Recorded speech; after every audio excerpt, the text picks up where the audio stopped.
We are halfway through the decade of the 2020s, and a couple of days ago I put out my picks for the best movies of the decade so far, so now it's time to take a look at the worst, two movies from each year.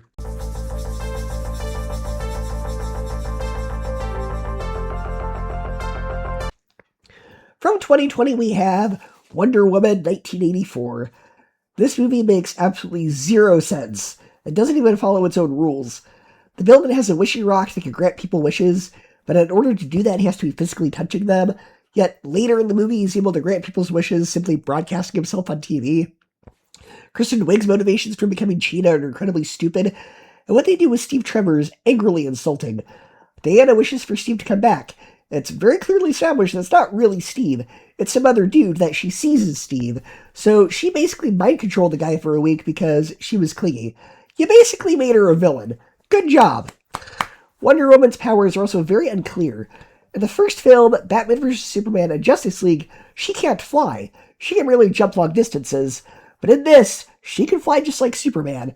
And if she can do that, why didn't she do that in those other movies, since that takes place before those? There's also a part where Steve and Diana go to a museum of jets. This museum not only has jets that are fully fueled and ready to go, Steve Trevor is still able to fly them, despite that A, he hasn't flown in 40 years, and B, it's not even him. Like, he wouldn't have these pilot skills because it's not Steve. It has some good action scenes. Chris Pine is fun in the movie, and it does have fun leading into the 1980s setting, but the plot is overstuffed, feels like it's making up as it goes along, and doesn't even follow its own rules. My other choice from 2020 is another comic book movie from that year, New Mutants. The tone of this film is all over the place. It never really knows what it wants to be. It doesn't want to be a horror movie, it doesn't want to be a comic book movie, and ends up stuck somewhere in between. On top of that, the movie's a serious case of tell, don't show. Instead of using film as a visual medium, we're given nearly 70 minutes of exposition in a movie that's 90 minutes long, and most of it comes through poorly written dialogue. I actually laughed when they said, "We need to go fight the demon bear." Like, really? That's the best you could come up with the villain?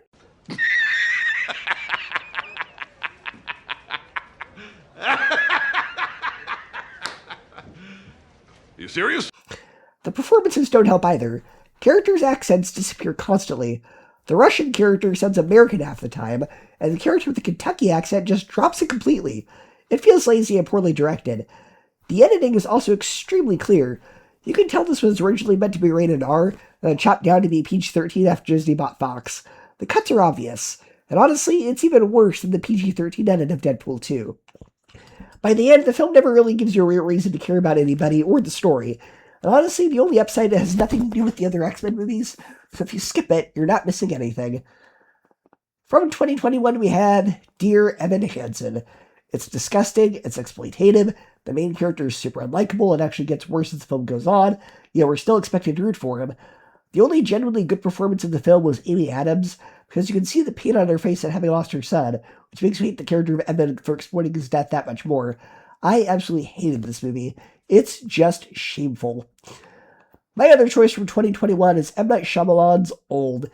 This movie has an interesting concept, feeling like a Twilight Zone episode, but in my opinion it falls apart by the end. It can be pretty thrilling when it wants to, it has a good mystery as to why the beach exists and why it does what it does, but it turns out the beach is there because people in the medical field want to put people with certain medical conditions there so they can experiment on them and leave them to die quickly so they won't be a burden of society, all for the greater good. And as somebody who struggles with chronic illness every day, I find this movie incredibly insulting. From 2022, we have Pixar's Turning Red, which is probably my most controversial take ever on this channel. It's not the subject matter I take issue with. Puberty and periods are okay topics to explore in film if you do them in the right way. The problem is that the marketing completely misrepresented the movie. The trailers sell it as this cute girl turns into a panda with an angry premise like a fluffy Hulk, but left out the more mature elements. So now a parent puts this on Disney Plus for their 6-year-old, sees the cute panda in the thumbnail, and gets blindsided. And I haven't even gotten to the worst part. The twerking scene. Why? Who looked at the storyboard and thought, yes, let's animate an underage girl doing that? That's indefensible. And in the random abortion reference near the end, an obnoxious main character, and the clear Teen Wolf ripoff plot, you've got a movie I just can't get behind, despite the internet's cult-like defense of it. My other choice for 2022 is Moonfall. Given that the film's setup is utterly ridiculous, this should have been more fun than it was. The moon is falling out of orbit, and we're sending our astronauts up to send it back into orbit. On paper, this seems like this could be a fun idea, similar to Michael Bay's Armageddon, but the execution of the idea is taken way too seriously. This movie was not fun, and it was actually really, really boring, up until maybe the last 20 minutes. And even then, the acting really is not that great, which is a shame, because these are all very good actors. Halle Berry's in this movie, Michael Payne's in this movie, though very briefly. Donald Sutherland is in this, but he's in the movie for like 5 minutes, maybe not even that, and every line is delivered so wooden. The dialogue in the script is just awful. It makes Armageddon look like a masterpiece. On top of that, it takes forever to get going, with things that are over-explained and yet still make no sense. We don't even get into space, which is the appeal of the film, until halfway through, and even then, it doesn't even fully embrace its ridiculousness. They try to give way too much credibility to a movie about the moon falling out of orbit. Instead of being this turn-off-your-brain movie that tries to have a lot of spectacle, they're expected to take all of it completely seriously. The effects during the end of the third act were good, and honestly, there are a lot of gorgeous shots during the last third act, but it's not fun or schlocky enough to justify watching.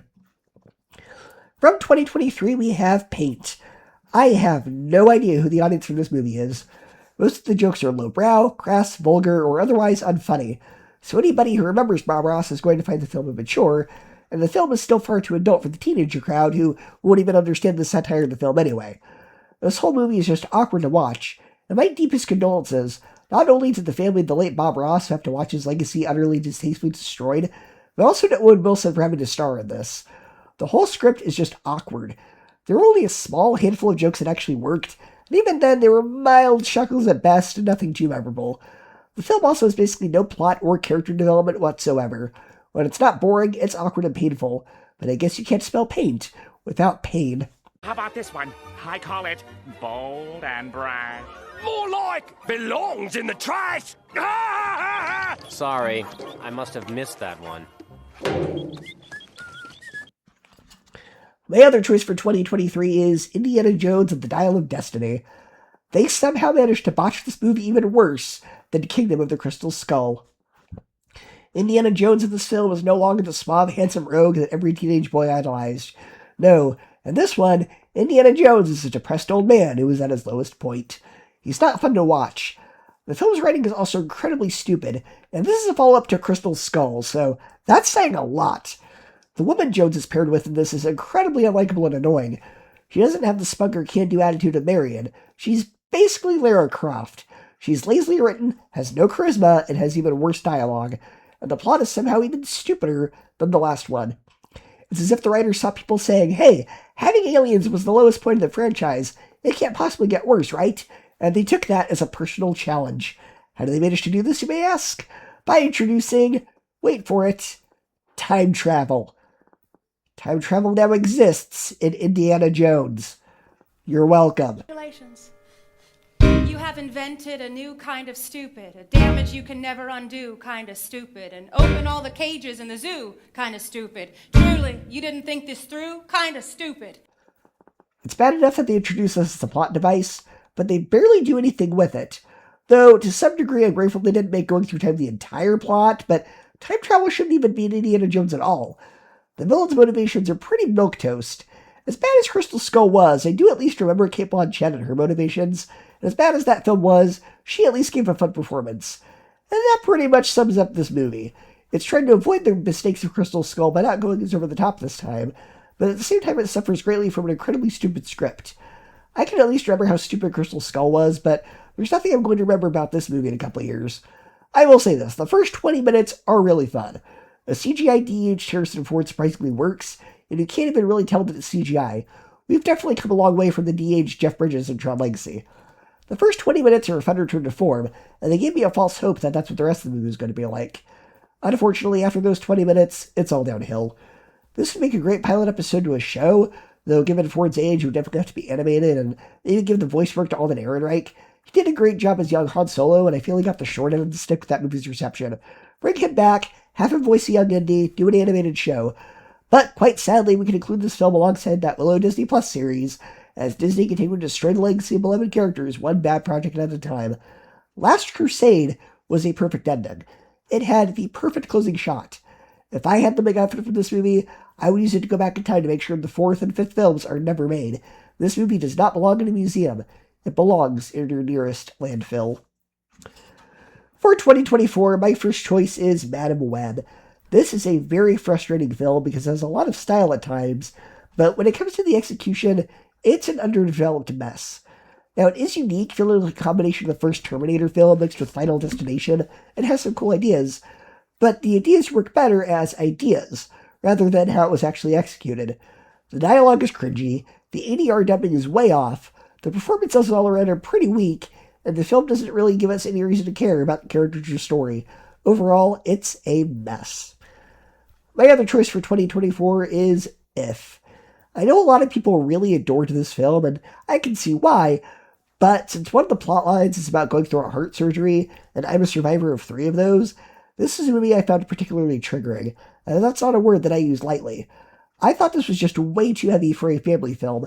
First off, the movie straight up opens with a montage of the main character's mom dying of cancer. Now, dead parent in a kid's film, okay, pretty typical, but as the film goes on, it somehow gets more depressing. Because John Krasinski's character is spending a few days in the hospital preparing for heart surgery. And again, I've gone through this 4 times. I've had extended hospital stays, so it hit really close to home. Because it's not just a minor plot point, it becomes pretty key to the 3rd act. And what threw me over the edge with the movie was when the main character's grandma gets a call that, oh, we need to go to the hospital because something's wrong with your dad, and the little girl has to watch her dad almost die. So, yeah. If you've ever had to watch a loved one die in the hospital, it can be pretty triggering, and it was definitely triggering for me. I think John Krasinski hates kids because this was definitely a movie that seems like it wants to make the kids cry. Now, putting my personal triggers aside, the movie is still not very well thought out. For one, the rules in the movie are very unclear. For some reason, only the kid can see the imaginary friends, even when she's trying to find new kids for them, and they never explain why she can see them and why nobody else can. And Ryan Reynolds can usually bring up a bad movie, but he's not given anything interesting or funny to say or do. At the end of the day, this is just a terrible version of Foster's Home for Imaginary Friends. And the main imaginary friend is also named Blue, despite the fact that he's purple. It's too heavy and boring for kids, and adults won't get anything out of it either. My first choice for 2025 is Alexander and the incredibly long movie title. Let's make a sequel to a movie that came out 10 years ago that was critically and commercially panned, and when we do the sequel, we'll write it without using any actual source material, since the first movie is based on a book that does not have a sequel, and we'll replace the whole cast. We'll also make it super niche by having every joke be something that only Mexicans would understand, because the audience of Mexicans who also like the first movie has a huge overlap. Now, you can do a movie with Mexican culture and have it do very well and be accessible to everybody. Movies like Coco and Flamin' Hot are great examples of that, but this one seems very narrow in the audience, which is weird, because you'd think Disney would want as broad an audience as possible, and doing a sequel to replace the original cast, such a great strategy that never goes wrong. Greenlighting projects like this is why Disney is losing money and subscribers, and why their stock is dropping. Not to mention, this movie is one of my least favorite genres, the road trip genre. Now, there are a couple of those that I think work, such as the 2021 Addams Family movie and a Goofy movie, but the majority of them, such as Onward, Alvin and the Chipmunks The Road Trip, and Diary of a Pig in the Long Haul, are all pretty bad. There's only so many jokes you could do with this genre, and they've all been done. Leaving one of the family members at a gas station, for example. That's done in every road trip movie ever. Stop it. On top of that, the plot is all over the place. It's basically 2 different movies. On one hand, it's a road trip movie, but then it's also trying to be this Indiana Jones type story with a cursed idol, and I don't know, it was just odd. I don't know, maybe there's an audience for this, but it wasn't for me. For me, the jokes were either jokes I didn't get because I'm not Mexican, or they were jokes that have been done in 10,000 other road trip movies. For me, this is a movie I recommend skipping. And finally, my final pick for the worst of the decade so far is Ice Cube, War of the Worlds. How do you manage to screw up War of the Worlds? I'm glad you asked. You make the whole thing a Zoom call, you barely show any of the action, you have it star Ice Cube, and then you make the plot about government conspiracies instead of aliens. Also, you make 90% of it an ad for Amazon Prime. Now, doing War of the Worlds as found footage could theoretically work, but the execution here is awful, and barely has anything to do with War of the Worlds, and like I said, it's an ad for Amazon Prime.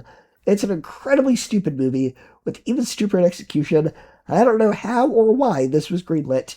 It's not even so bad that you can make fun of it. It's just boring. So going to leave your picks for the worst movies of the decade so far. I'll see you next time.